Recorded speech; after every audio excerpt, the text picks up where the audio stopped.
Hello, and we're live. Thank you so much, everybody, for joining us. This is our inaugural live event for Walks and Devour, and I'm just so excited to introduce you to our experts today, who really, they know Rome like the back of their hand. So you're really in for a treat, and you're going to come away with a lot of great information for planning your next trip to Rome. First things first, my name is Cassandra, and I'm part of the Walks and Devour team. I'm actually based in Madrid, so I will also be taking notes today for my next trip to Rome. No matter whether you're visiting Rome for the first time, the second time, or the 15th time, or beyond, there's still so much that you can do and see in this amazing, amazing city. So as people are trickling in, I'm going to start a poll just to see, when is your trip to Rome? Do you have a trip on the books? And when are you planning to go? I'd love to see and share that information with everybody who's here today. So let me go ahead and share that.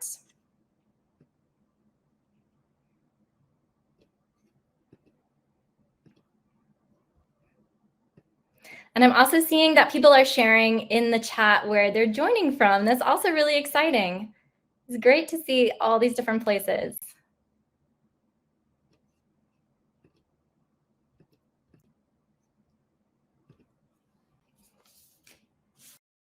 Great. Okay, give another minute for the poll to be completed.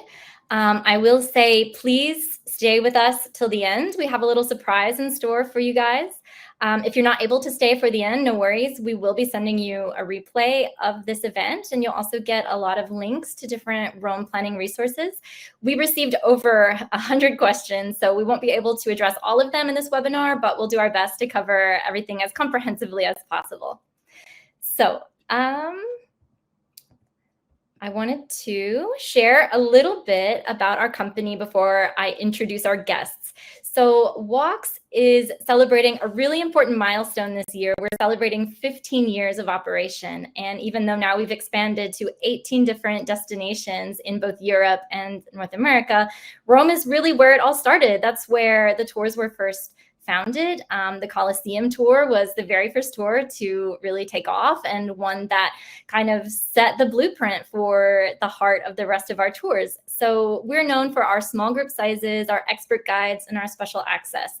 So no matter whether you want to open the Sistine Chapel in the Vatican or explore St. Mark's Basilica in Venice from a real insider view, we try to make sure that these iconic attractions that you're going to are really brought to life, and that you have excellent storytellers who are leading you along the way, giving you those insider insights that you might not know otherwise.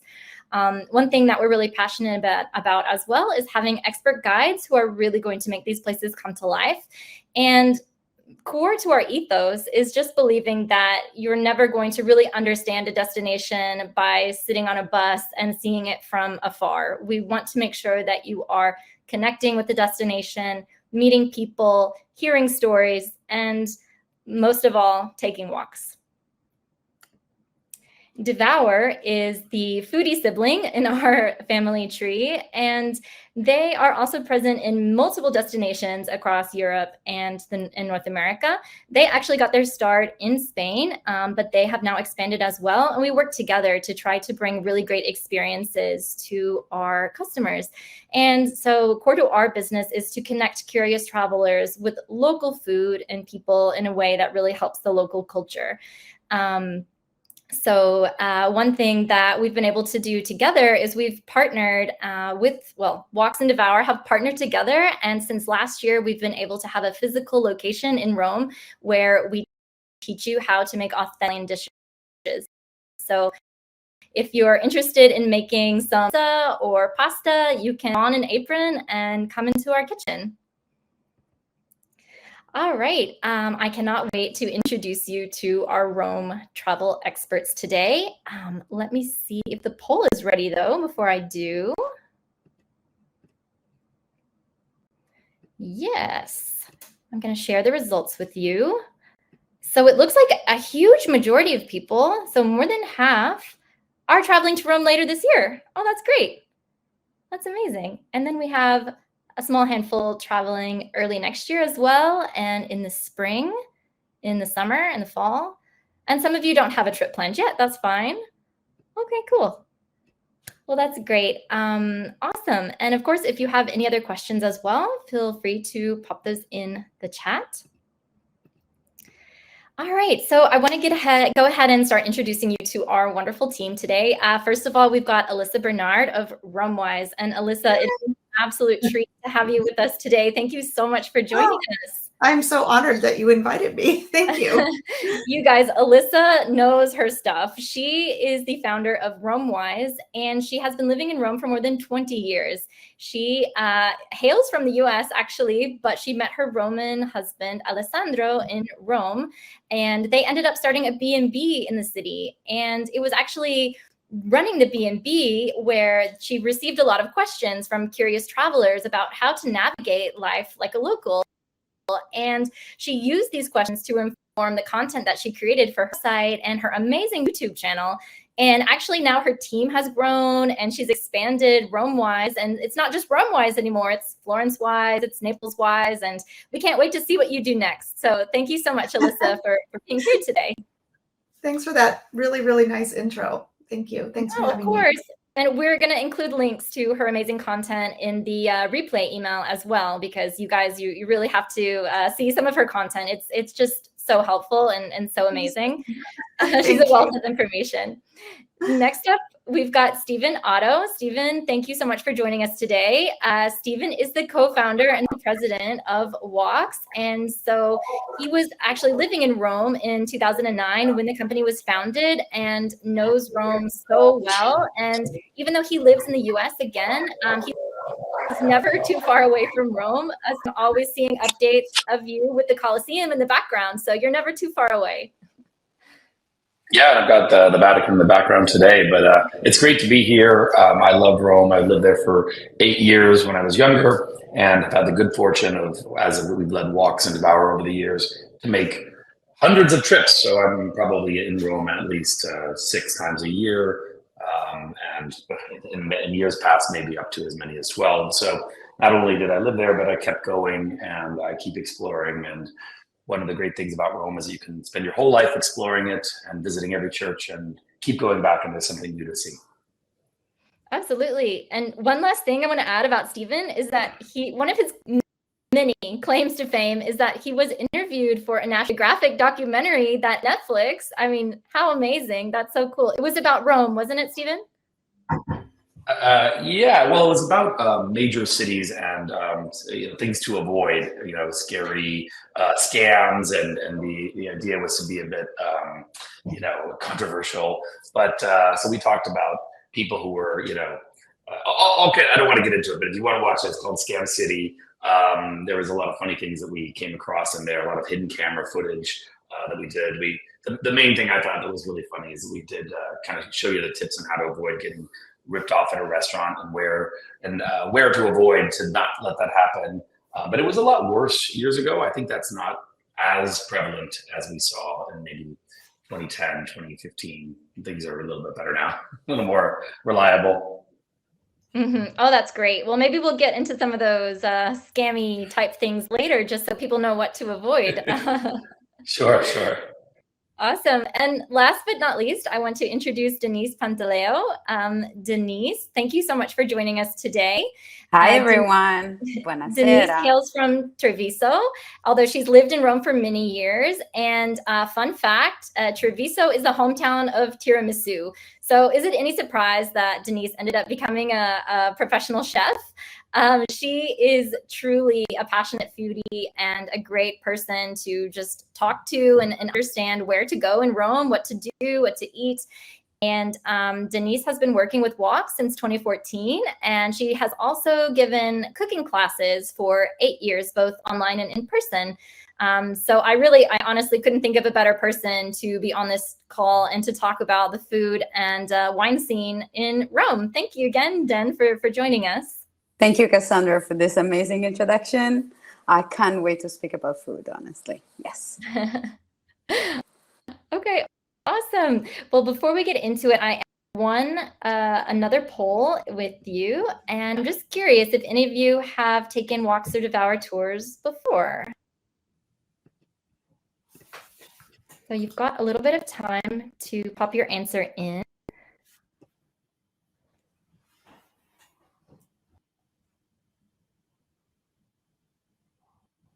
Give it a little bit of time.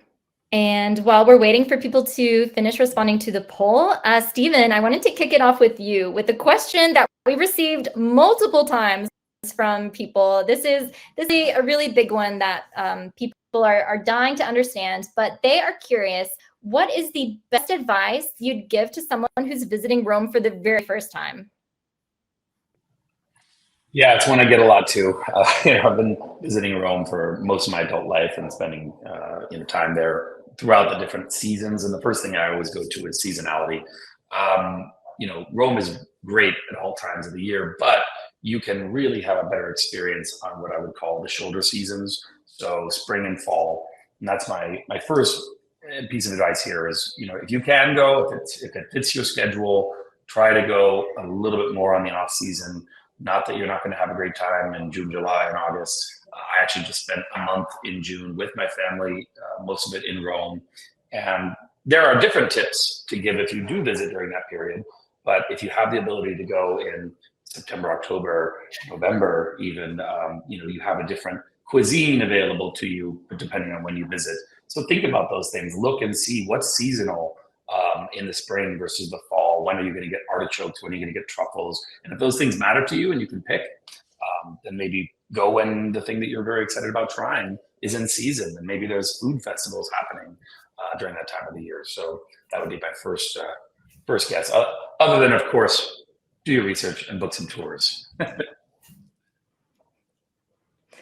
Yeah, absolutely. Elyssa, what would you say? Do you have a favorite time of year to visit the city? And what else would you say to add to what Stephen just said? Well, actually, I have a video called My Top 10 Tips for First-Time Visitors. And the first tip I have is related to the second tip I have. The first tip is to make a plan and know the major things that you must see and figure out where to, in your time to see them. And this goes for Florence and any other city. But the second tip is to not overplan and to not stuff your schedule and not try to see everything. Because I find that a lot of people really want to do everything, and I get that. I really do. I understand it. But I just see people also getting really exhausted and frustrated with, I have to see all of this. So if the Colosseum is, important to you, and it is for a lot of people, decide, do you have to go inside or can you see it from the outside? For me, like the Palatine Hill and the Roman Forum are much more interesting. But, if you want to go to the Colosseum, figure out when you want to see that, which day, and then make a plan to see that. And then don't overplan and put other stuff on the same day. That is like my number one thing to help people avoid stress. Because when you come here, it should be wonderful and not stressful. Yeah, those are some really, really excellent tips, Elyssa. Thank you so much for pointing that out. I know I have definitely been guilty of trying to overstuff my itinerary. I think that's a common trap. Before we move on, I wanted to ask Denyse, as a food lover, what are some of your main times of year that you would encourage food lovers to come and visit Rome? Well, as Stephen was saying, there are some period of the year where you have amazing food. And if you expect to have the best artichokes, you should come in May. If you want to get the mammola romanesca, the real deal of the big artichoke, deep fried Jewish style, that's the time of the year you should come. If you expect to find it in October, you might be a little bit disappointed. But in general, yes, May, June, and September, I would say, are the best months where you can get a lot of amazing things you can find only that time of the year. One thing that is not very famous is pizza with figs and prosciutto. And is one of the things that Romans love so much, but is available for such a short time. It's a shame. And yeah, September is the month, but June as well. So yes. Great tips. No, you're making me hungry. That sounds absolutely delicious.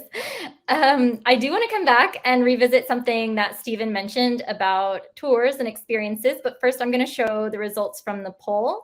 I was asking the audience, have you taken a tour with Walks Through Devout? Looks like the majority haven't, but a small amount have taken a Walks tour. I'd be curious to know, where you have toured with us or where you want to tour with us. Feel free to drop that in the chat. I am going to stop the presentation so that we have larger screens here for everybody as we're chatting. Stephen, going back to you, I was curious to pick up on something that you mentioned. You mentioned about some sites and different things that people want to see on their first trip. So what are your non-negotiables? What places do you think a first-time visitor, like must see? Well, the first trip is, it's so special and it's so important. And one thing that the first piece of advice I always give is make sure you give it enough time. You don't want to spend your first time in Rome for 1 or 2 days. If you can, make it at least 3, but ideally 5, somewhere in there, so that you have enough time to see the things that you want to see. If you're going in the high season, which again, June, July, August, early September, that's pretty much all European travels. High season, you're going to need more time in order to see more things, or you're going to need to be a little bit more choosy about which things that you're going to see. So you might not see every museum, and you might not be able to visit every church, but you can be selective. So where I like to say is everyone needs to see the Colosseum, everyone needs to go inside, everyone needs to see the Forum and the Palatine Hill. A lot of people overlook the Palatine Hill. A lot of tours overlook the Palatine Hill. It's worth visiting the Palatine Hill. It's maybe the most important, most sacred, and has some of the most exciting locations to visit. There are special areas on the Palatine Hill where there are essentially active archaeological sites, really at the fringe of what we do in the world when we find special archaeological sites. They have projections, they have audio that's playing, they have videos, and that's not what the rest of the Colosseum and Forum experience is like. So take advantage of all of these new openings on the Palatine Hill in particular.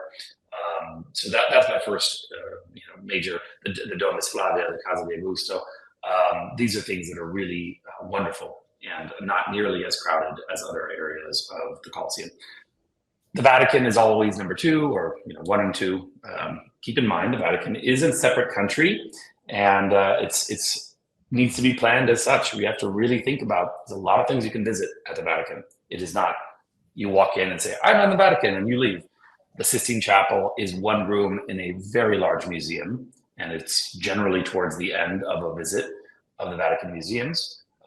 St. Peter's Basilica is a different area of the Vatican. It's not even part of the museum.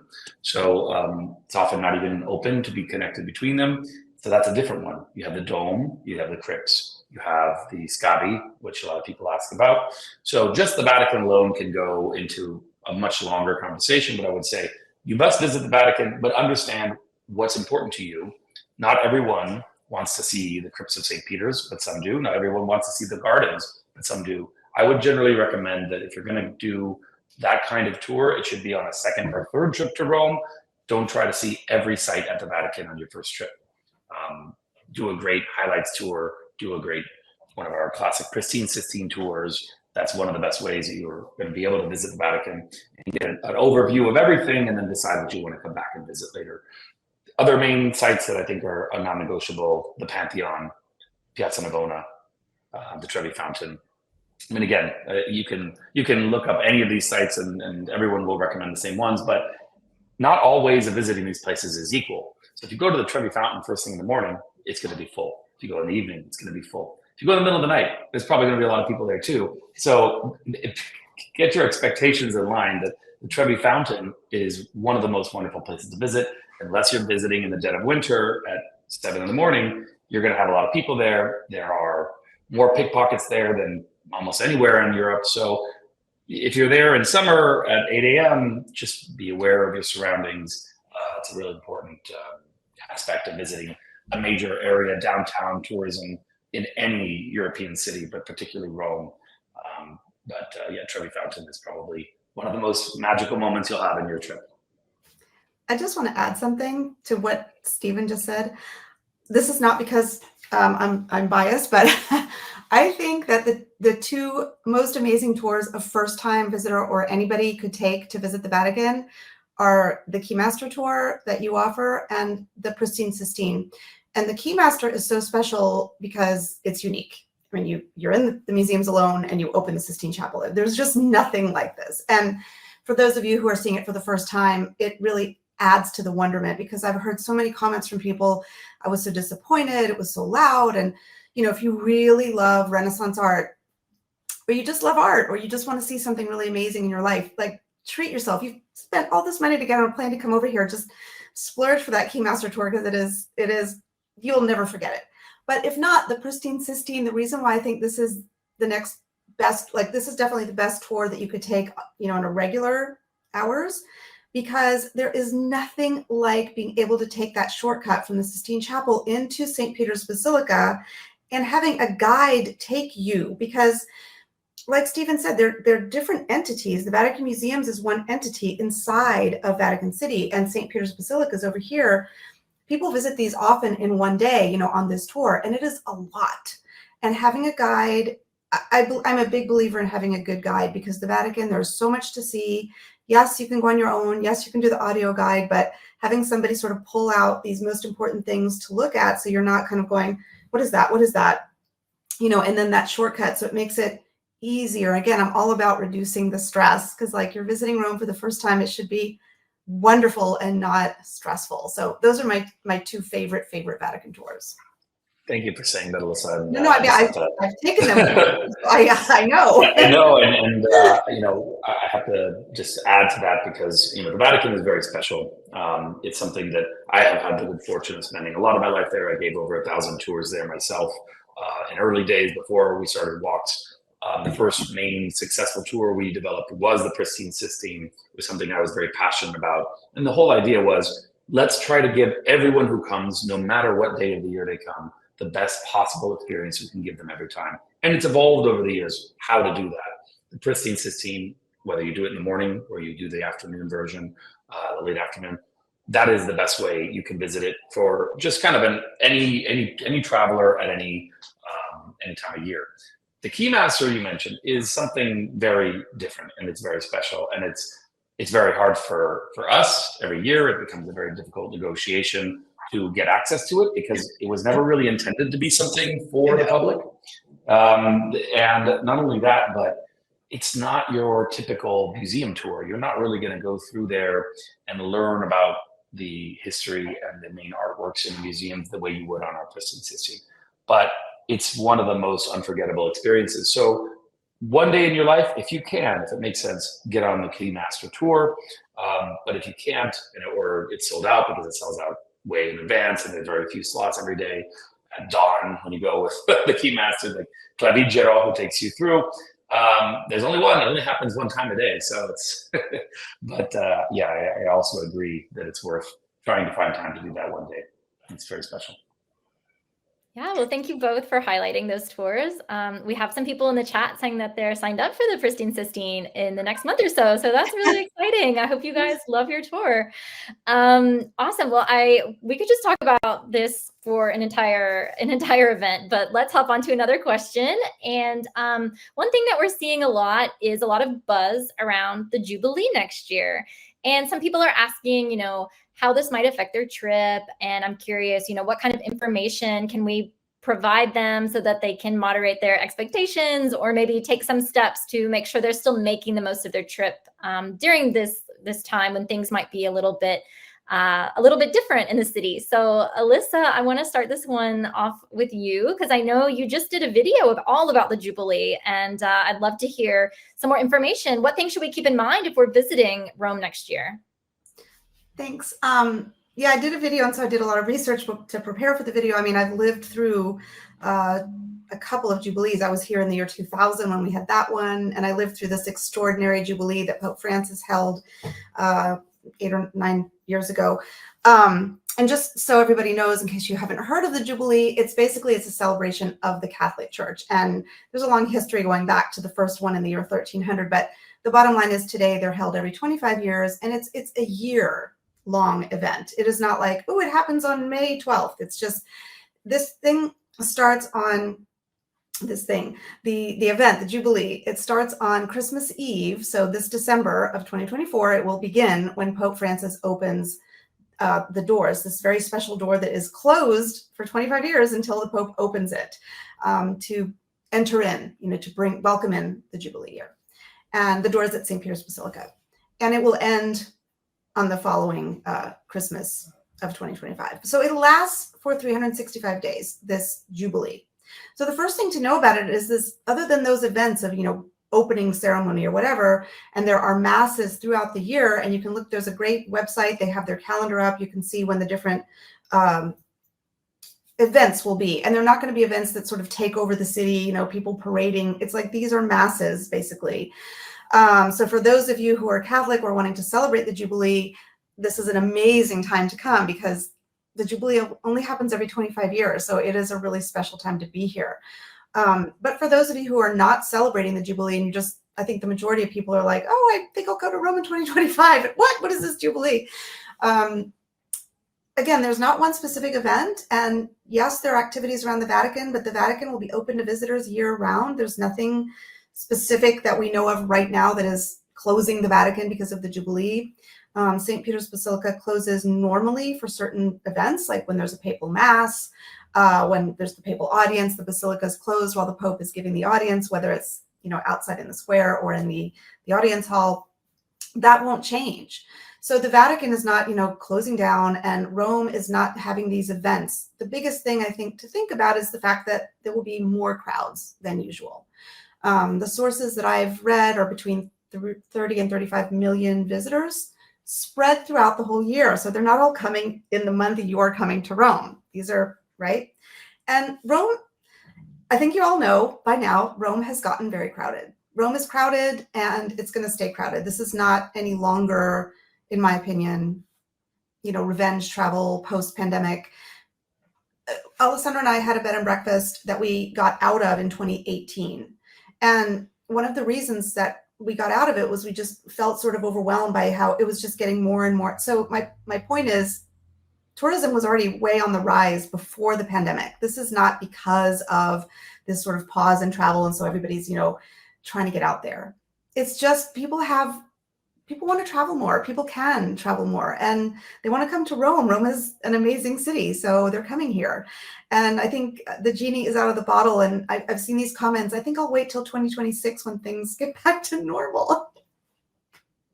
We're not, tourism is not going to get any less, and it's going to be crowded next year, you guys. It's going to be crowded, Jubilee or no Jubilee. And I wouldn't use the Jubilee as a reason to say I'm not going to be in Rome because it's going to be crowded.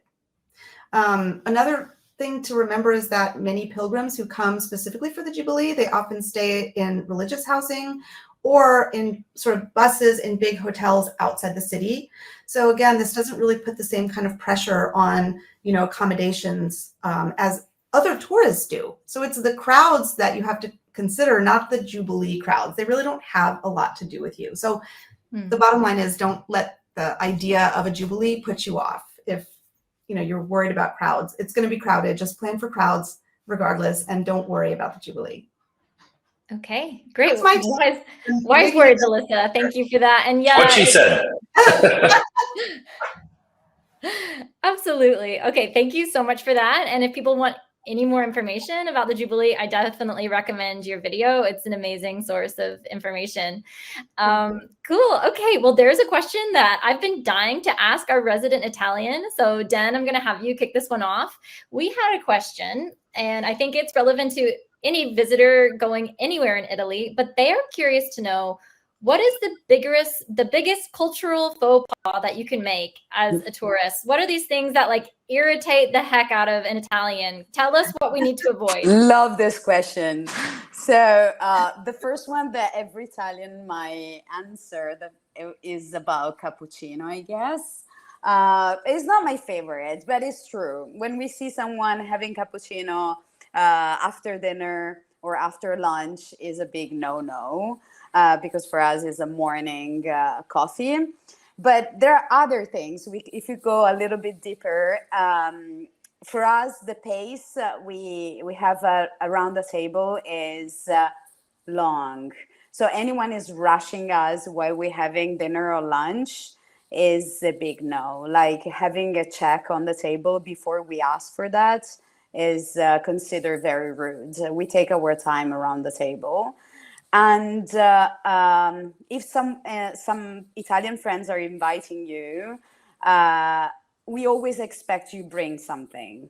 So there's something is hard to translate in English. I will try, but in Rome we say you knock the door with your feet, which means you have something in your hands. So you bring either a bottle of wine or some pastries, a cake, a mozzarella, whatever you want. But if an Italian friend is inviting you, you always bring something. Okay. So yeah, cappuccino. Take time around the table, and I would say yes. Always bring something if they invite you. Elyssa, would you mention something else? The thing about the food rules, I'm the daughter of a cultural anthropologist, so I take it differently. Like food traditions, they do evolve, and there are a lot of traditions here in Italy and specifically in Rome that it's sort of this cappuccino thing, this rule about cappuccino. And I completely agree with the idea of it. Like, it's a lot of hot milk after a big meal. Like, I would never have a cappuccino after a big meal because I've become used to this rule. But I like to tell people to just do what they want to do. If you really want a cappuccino after lunch, have a cappuccino after lunch. Just know that Romans don't do it, and here's why. So I don't know if there's something that's like offensive per se. I think it's more not offensive. But yeah, there's a lot of food rules that like people don't tend to do, and I think it's interesting to know the reason why. This thing about the salt. I can't pass you the salt. I have to put it down, and then you pick it up. That's for that's because we're very superstitious. It's because salt was expensive, and they couldn't afford for the salt shaker to break. So I mean, there are these very interesting, cultural reasons behind them, and I find those interesting. Yeah. So I would say the first one is questionable. The culture is changing. Yes. The other two are more about it's very rude and not considered nice. Yeah. No, I agree with you, Denyse. Wow. Okay. I didn't even know that I needed to consider the salt shaker, but that's definitely part of my travel equation now. You go out with Italians who are like really superstitious, and then they're like, no, don't pass me the salt. Why? Yeah. Okay. That's great to know. Stephen, is there anything you wanted to add to that conversation? Yeah, I remember there is one where if you spill a bit of wine, right, you need to put some salt on your. How does it work? It's kind of like what we do in the States, where you toss the salt over your shoulder. But there's one where you it has to do with the bread, right? Denyse, tell me which one it is. Where you have the bread and you have to put some wine. Did this ring any bells for you guys, Denyse? No. This is maybe a super system just from Simona, but it was always like you had to put some wine that was like on your forehead or something like that. But she's from Puglia, so not so much a Roman. It's so different. It's different when you break the bread, I think that's what it was. Yeah. Yeah, but usually, I guess the main culinary advice I would give is in Italy. A lot of people they don't understand the primo secondo concept, right? So when you start, you have to decide in Italy if you're going to have just a pasta or a pasta and a meat. And it's always going to come in an order. If you're going to have an antipasto, which is before your primo, you're going to have that first. Usually maybe meats, like a salumi or cheeses, or it's going to be, vegetables, certain types of vegetable appetizers. And you're going to always order it in that order. So they tend to want you to have a pretty good idea when it comes to your table of what you're going to eat and in what order that you're going to have it. And it's not really that flexible. I mean, maybe some places they'll be more flexible, but they want everybody to have their secondo at the same time. So if one of you orders a meat and one of you orders a pasta, and you're sitting there and you have a pasta and no meat comes, it's probably because they're waiting for you to have the pasta finished before they bring out your second. So these types of things can be very confusing to people who don't, eat out in Italy often, but it's a tradition all over the country. to eat it that way and to order that way. Yes. All right. Those are really great things to keep in mind. And following up on that food related question, we're getting a lot of questions about food. So let's just dig into that a little bit more. But Den, I've made a note of that expression you shared with us about knocking in the door with your feet. I think that's brilliant. I'm definitely going to use that in the future. But we're having some questions about if people need to make reservations in restaurants, especially with all the talk about how busy the city has gotten. So first of all, do you need to make reservations? Is that something you guys recommend? And then specifically when it comes to solo travelers, we're getting questions about how difficult is it to make a reservation in a restaurant if you're just one person? So I would say that in general, I would book and reserve during the weekends. And if you have a specific place you want to secure, and be sure that that day at that time you have a table in this restaurant, especially something pretty popular. But the rest, don't stress. Like, you can also, one good thing about Rome is maybe not in the central part of Rome, but in the other neighborhoods, you can really find great places without planning in advance. A beautiful part of Rome is just you walk, you see it from the outside, doesn't have the sign of a tourist trap. Just go in, step in and discover what they have. But yes, I would, about the reservation, I would say weekend, yes, because locals are going out. Mainly Friday and Saturday and Sunday at lunch. Sunday evening, Italians and Romans are not going out that much. And if you have a specific restaurant you want to book, make sure you book it in advance. Solo travelers, not a problem. Like, you often see some locals having dinner or lunch alone, and they're not rejecting your booking because you're alone. Okay, would you also say this same logic applies if you're hoping to go to a restaurant near one of the major attractions? Do you think you're more likely to need a reservation if you're, say, going to tour the Colosseum and then you want to eat somewhere somewhat nearby? So this question is tricky. There are a few places near the major sites that are good, and those needs a reservation, yes. I wouldn't apply what I just suggested in those areas just to wander around and find one place. Make some research first. And I see that Stephen was suggesting the Francesco, for example, or Armando. All those needs a reservation in advance, yes. And they're not tourist traps. Okay.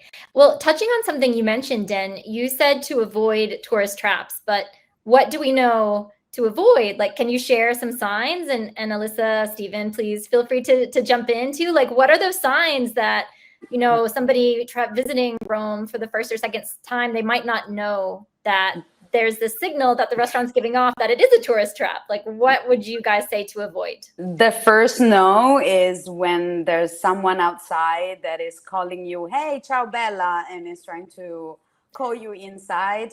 A very good place doesn't need to invest money in someone outside trying to push you inside. Big menus outside translated in 1,000 languages. And even worse, photos. Romans don't need photos of food. We know what we want to eat.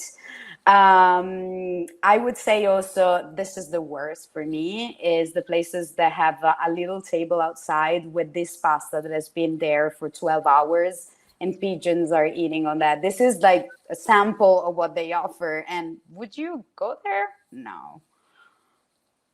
By the same token, I'm sorry to say, because I know this is going to burst some bubbles and I'm not naming names, but having a woman rolling out pasta in the window does not mean it's a restaurant. It's actually the opposite. This is a gimmick. All my names. Da Fortunata. Sorry. It's a brilliant marketing gimmick. It's worked for them and for several others, but it's like Denyse said, Romans know where the restaurants are good, and a restaurant does not need to make its own pasta for it to be good. In fact, not all pasta is meant to be, handmade that way. There's a lot of pasta that should be dried pasta. And so this pasta that they're rolling out of the window and then you have carbonara with that, it's like, nope. Sorry. 100%. Yeah, so I that, think it's a really I'll good name names. I'll name names. Avoid La Fortunata, avoid Tornarello, and avoid Via dei Pastini, which is the road leading into the Pantheon. oh yeah, There's no good restaurants on that road. It is Pandora's the ultimate tourist trap of Europe.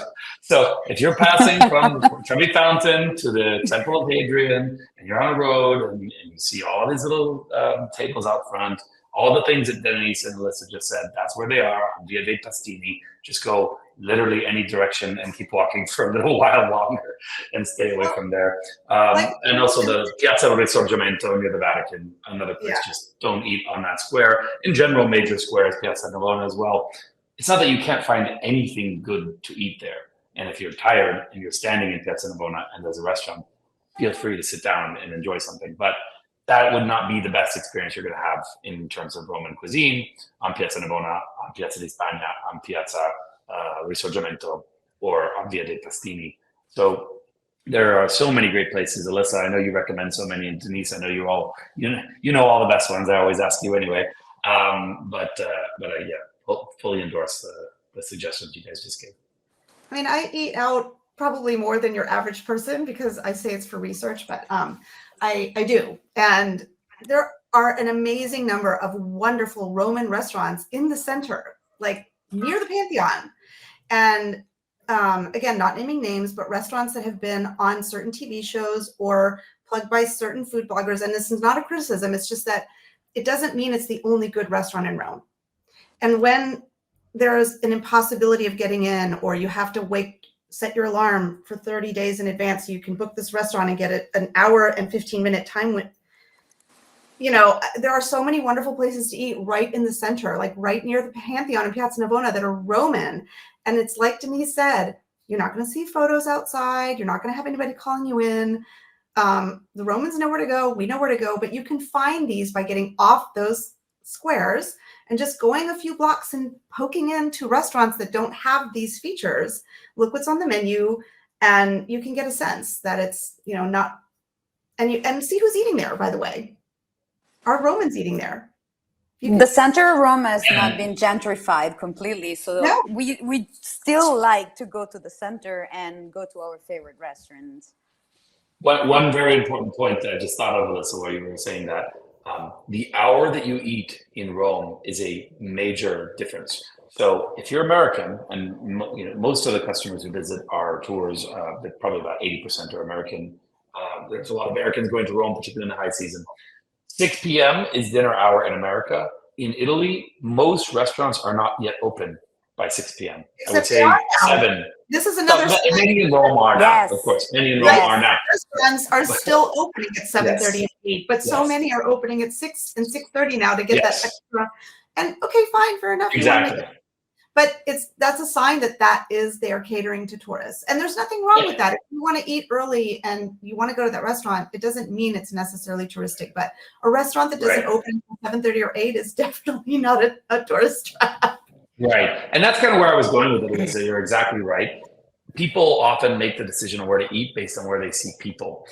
If you see a lot of people in a restaurant in Rome, or pretty much anywhere in Italy, but particularly in Rome, at 6 p.m., if it's full, that does not mean that is a good restaurant. In fact, that would be a restaurant I would always avoid, because that is not when Romans eat. They eat at 8. So if you see a full restaurant at 8 o'clock, then you're much more likely to be seeing real Romans eating there, or Italians at least. So these are like nuances that if you're out walking around looking for a restaurant at 6 o'clock and you don't have a reservation, just be aware that the places that are open doesn't mean they're bad. If they're empty, doesn't mean they're bad. They're probably going to be full at 8 p.m. So that's the nuance I would throw out. And Pierluigi is one of the best ones you can eat if you're going to be walking around at that hour. Yeah. Can I mention another one without mentioning the name of this place? Is super popular. Everyone at a certain point, the first time that goes to Rome, get to go to this restaurant, also because it's #1 on TripAdvisor, and I'm not saying the name. As long lines outside, serving pasta all day long, and they discovered this way of serving pasta in a pan. So Elyssa and Steven know what I'm talking about. It's just for Instagram pictures. We don't eat pasta on a pan unless it's midnight and it's the leftover pasta. And you really don't want to commit to a plate or like a proper cutleries. But this is another bad sign. Well, this takes us down the rabbit hole about the whole TikTok, all of these things that make places famous, and it causes people to wait 2 hours in line for certain sandwiches. And, you can get a really amazing sandwich in Florence. Sorry, I'm moving to Florence, but without waiting in line. Like there are sandwiches every 5 meters, and you do not have to wait 2 hours for a sandwich. And it's the same one of that one. Yeah. So... Well, these are all really great tips, you guys. I wish we could continue talking about food for forever, but I do want to make sure that we touch on a few more things. But thank you again for all of these amazing insights. I learned a thing or two as well as for how to avoid these touristy traps on my next trip to Rome. So thank you guys for that. One thing that I wanted to make sure that we covered today is day trips, because I know, Rome is really spoiled for how easy it is to just hop on a train and be somewhere else in an hour or two. Also buses, even boats, like there's just so much you can do in a day trip from Rome. So I'm curious what each of you would recommend to a friend or a visitor as to what they should do on a day trip from Rome. So Stephen, can I kick this one off to you first? Well, absolutely. And, Rome is so spoiled because you have not just incredible things to visit in the city, but all around the city in every direction. There's something amazing. Picking a favorite's tough because it's kind of controversial. Ostia Antica and Ostia in general, which is out near the airport of Fiumicino.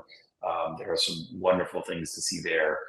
It's basically, if you don't have the time to get down to Pompeii, then Ostia Antica is a good second option. But Pompeii, I personally don't like saying that the best way to visit Pompeii is on a day trip. However, again, the reality is we don't all have infinite time to spend traveling around Italy. So if you're in Rome and you have 4 or 5 days, and in one of those days you can make your way down to Pompeii and the Amalfi Coast. We were sort of the early movers on expanding the types of tours that were going down to Pompeii. When we started Walks of Italy, most of the tours were big coach buses taking you down to Pompeii, dropping you there and picking you back up and taking you back. We have added much more to our tours. So we visit things like Limoncello Farms on our Amalfi tour. Our Pompeii tour visits Positano, which is a wonderful little town on the Amalfi Coast. So since you're so close to another great area, try to add more to that visit. And the best way to do that is not on your own. Trust me, I've tried. You'd have to rent a car, you'd drive down there, you'd spend a whole lot of time driving around down there, and you're not going to be able to see as much as you could see on a day trip from Rome down to Pompeii and Positano. It's just much easier. It's actually much cheaper. Yes, you can take the train. There are high-speed trains. The high-speed trains to Pompeii are actually infrequent, so it's much more likely you'll be going to Naples, switching trains, taking the Circumvellazione over to Pompeii. It is quite a undertaking no matter what, but it's really worthwhile. Another one that I have to throw in here is Orvieto.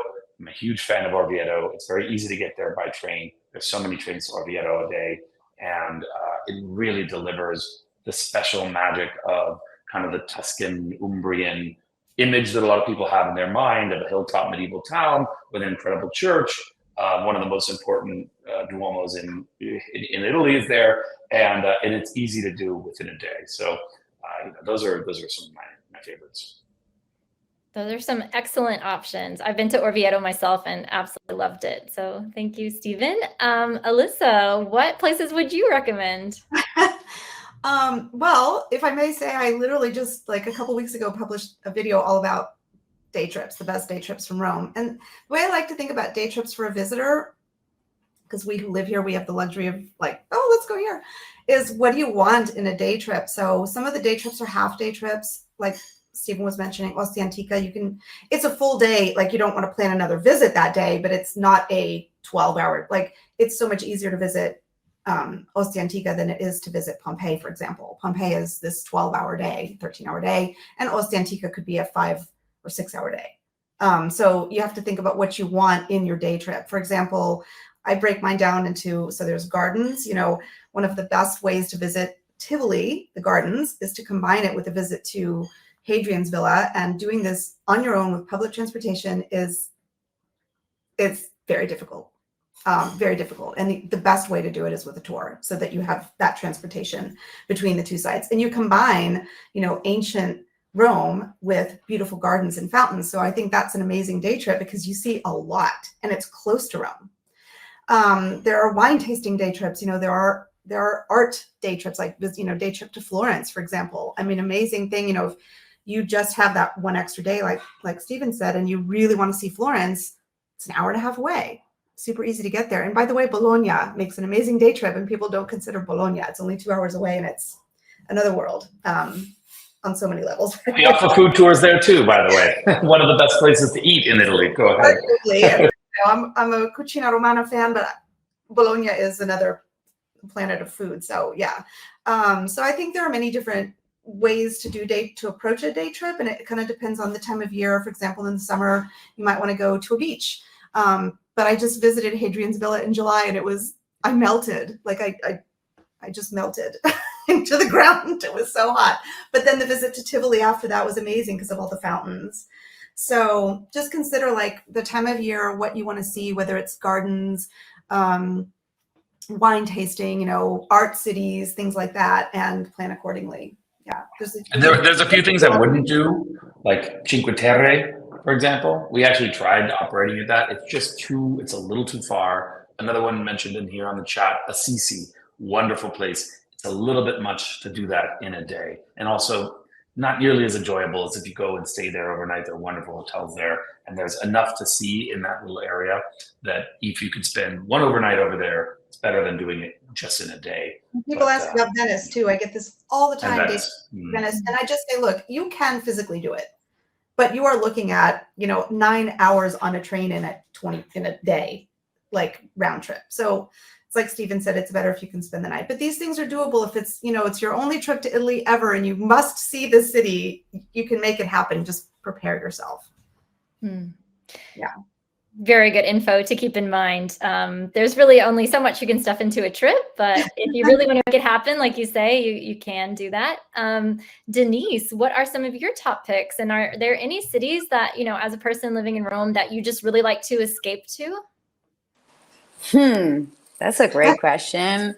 I think for food, yes, Naples.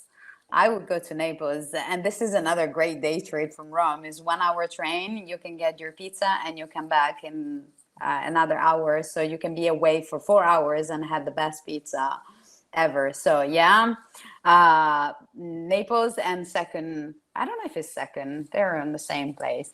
Bologna, yes. I'm a huge fan of pasta. Carbs are what makes me happy every day. So yes. Bologna is definitely my second destination. Being from the northeast of Italy, sometimes I miss those amazing tramezzini from Venice and all the cicchetti for aperitivo. I feel that the aperitivo in the northeast of Italy is somehow more interesting and more rich than the south. So yeah. I can continue. You need to stop me. All great options. All great options. And we don't have that much time left, but just really quickly, I know a couple of people have asked, is it necessary to book train tickets in advance? What would you guys say? Yes, if you know exactly what you want to do and where you want to go, although you cannot book them too far in advance, because sometimes people are writing me saying, I can't get tickets for next February. And I'm like, they're not ready yet. But if you know in advance, you can get discounts, you can get deals. When I know that I'm going to Florence, I book as soon as I know, because they sell out of these sort of super saver fares, round trip in a day or whatever. You can get these great fares if you know. On the other hand, if you are landing in Rome and going straight to Florence from Fiumicino Airport, I wouldn't book that train ticket until you land, because your luggage could be misplaced, your flight could be diverted, your flight could, all these things. So in that case, I wouldn't book that trip in advance, because you could book it for 2 p.m., but I wouldn't. So yeah. Yeah, Elyssa, that's great advice. I've seen it all happen. I will say it's gotten much easier now because we have the competition between Trenitalia and Italo Treno. So you have two main options, and both of them have apps, and you can use the apps to rebook. I have recently realized I booked a train that was too soon. I wasn't going to get there in time. I moved it with the app to the next departure. It was no problem. 5 years ago, that was impossible. So there are things now that make it a little bit easier, but I generally recommend if you have a fixed time, you have to go somewhere, you really need to be there, book that in advance for the reason Elyssa just said. It will be on sale generally if it's a week or more out. There are better prices. If it's closer in, you're going to pay a bit more. But if that's not the concern, then it's better to be extra sure that you're in the train station when you want to be there and get the train that you want. They don't tend to be oversold. That's maybe in the high season to Naples or certain train lines will be a little more sold, but there's so many that you could generally find one to be able to do even the same day. Yeah, you can always get a train at the last minute. I mean, it's just a matter of price, and it's never going to be, crazy. It's just you won't be able to take advantage of sale prices. Although sometimes they do these sort of last minute things, so you never know. But I think the rule of thumb is if you know exactly when you want to go and where you want to go, try to book in advance. But if you are not 100% sure, you'll be okay. It's sort of like with the restaurants. Like if you know where you want to go and you really want to eat there, book it. If you're not sure and you're just kind of not sure where you're going to be, you will always find something to eat. Same with the trains. You'll always find a train to Florence, Naples. Like they go all the time. So. Yeah. And Cassandra, I know we're running out of time, but I have to do this because I don't want anyone to miss this. Yeah. We have to just do a quick lightning round of gelato for Rome because it's such an important thing. I can't believe we've gotten this far talking about Rome without mentioning gelato. And so for all of you at home, we're eagerly waiting. What are the best gelaterias in Rome? I'm going to say my top three, and then you guys share. My top three are Otaleg, which is in Trastevere. Number 2 is Fata Morgana. There's a few of them. Any of them are very good. And number 3 is a place that's actually near the Termini train station, and many Romans don't know about it, but it's called Caruso. Caruso is Caruso. It's I used to live near there, and I just absolutely think it's one of the best. But Denyse, what about you? Otaleg too, yes, and another one open in my neighborhood too. So we got one in Trastevere and one in Monteverde. Gelateria del Teatro. You got 2 in the center, and another one that is in my neighborhood. There's a very teeny tiny gelateria. It's called La Gourmandise. Oh my God, that one is amazing. I love that one. Never heard of that one. I'm going to say They're that. unique. They are truly unique. Like nobody has gelato the way they have gelato. I'm not a fan of gelato though, but yeah, sometimes. And Elyssa? Number 1, hands down, like far and above everybody else, is neve di latte. Like I could just eat that and never eat another gelato. Number 2 is Gunther, who's from Alto Adige. So all the milk is from there, and it's just, oh my God, it's amazing. And he is really amazing. Like he really is so dedicated. And there is one near the Pantheon. I don't remember. Oh, there's one in Mercato Centrale in Rome. I don't know where his other, but the one near the Pantheon is pretty easy to find. Number 3 would be Gelateria dei Gracchi. But I love all the ones you've all mentioned. They're all in my top 10. Like Caruso has the best fior di panna, which is a hard gelato. Yes. And Agreed. I can find fior di latte, which is like eating a gelato made out of milk. But fior di panna is eating a gelato made out of cream, just cream. So if you get that with their fresh strawberry, because like nobody makes strawberry gelato like Caruso. So the strawberry with the fior di panna. Yeah. And I am a chocoholic, so having those flavors is something because I skip the chocolate. So. But all the of Gianduiotto at Caruso also I have to recommend is fantastic, and none of us mentioned it, but it is maybe one of the oldest recommendations.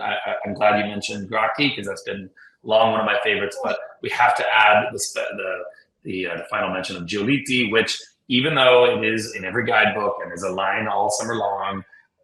I personally think it's wonderful to eat gelato there, especially in the off season. I love being able to just walk in and grab a quick one because it is very good.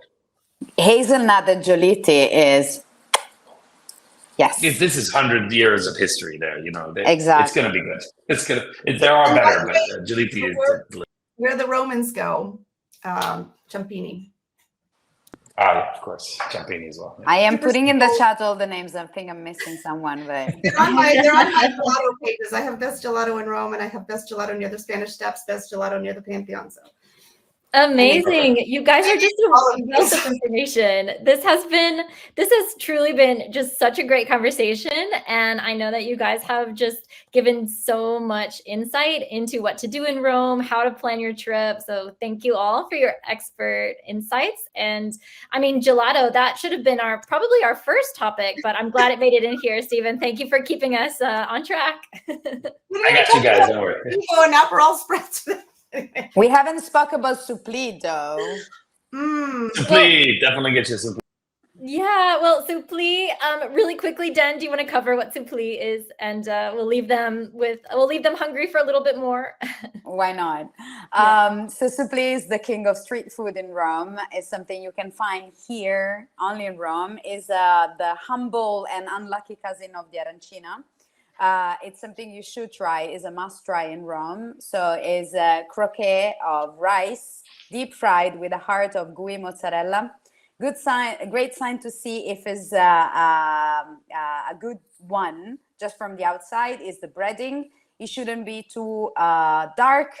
This means that it has been fried at the right temperature, which makes the inside mozzarella gooey and melted. It should be firm, oval, and you shouldn't go to a place where they display thousands of them already fried.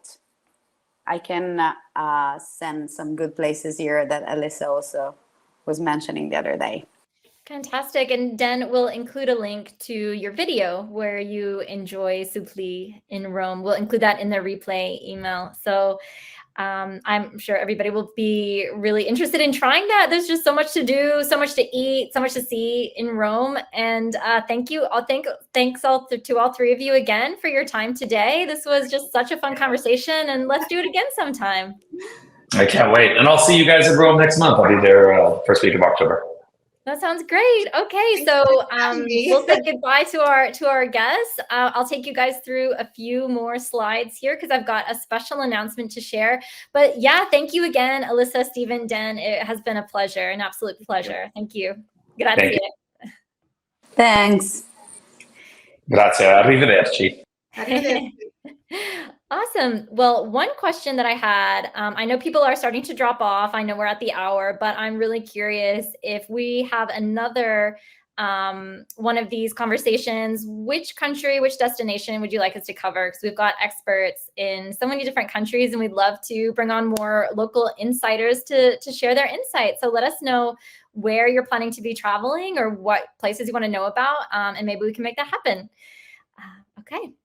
Now, the big announcement, I wanted to share that you can get 20% off your Rome tour with Walks and Devour for a very limited time. So if you've been on the fence about signing up for one of our tours, please join us. I think you'll really, really love it.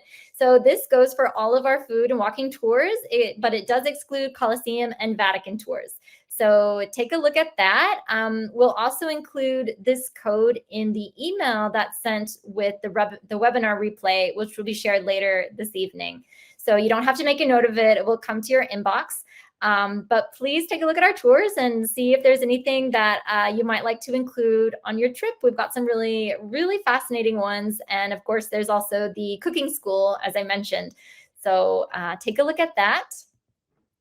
And for staying in touch, please follow us at Walks Tours and Devour Tours, and also check our blogs for more travel tips. We've got so many. I know some people were asking about like how to identify decent gelato from tourist traps, and we've got that information as well in our blogs, along with many, many other things. And sign up for our email newsletter. And I'm sure you guys would love to stay in touch with Elyssa as well. So we'll make sure to send you on her links as well in the webinar replay. So thank you again so much for spending this time with us. We really hope that this was helpful for you and that you got a lot of great insider information for planning your trip to Rome. We hope to see you soon. So grazie. Arrivederci. Ciao.